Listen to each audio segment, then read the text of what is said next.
প্রথমে তোমরা এই ভিডিওটা দেখো, তারপরে আমরা এর ফানি কমেন্টস পড়বো। এই যে দুধ দিলাম, দেখো দেখো হাত দেবো নাকি, দেখো তুমি কোনটুকু খাবে। এবার কি পরোটা খাবে তো? একদম কি ছিঁড়ে দেবো না রোল করে দেবো? ছিঁড়ে দেবো, তাই তো? এই যে রুটির চাইতে ভালো জিনিস, এই যে এইভাবে ছিঁড়ে এইভাবে গ্লাসে নিয়ে দুধ রুটি খাবে।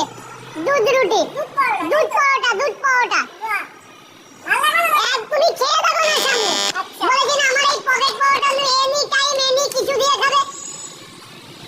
तो चलिए शुरू करते हैं। আঙ্গুলটা গুজে দিল, চি বমি আসছে। সাথে একটু টক জল দিয়ে দাও দুধের সাথে, দারুণ টেস্ট হবে, পুরো এক সপ্তাহ বিশ্রাম। বলছি দাদা, তোমার পরোটা দিয়ে কি বাংলা খাওয়া যাবে? যা মনে হয় রানু মণ্ডল হতে বেশি বাকি নেই। কদিন পর মনে হয় গু পরোটা বানিয়ে দেবে।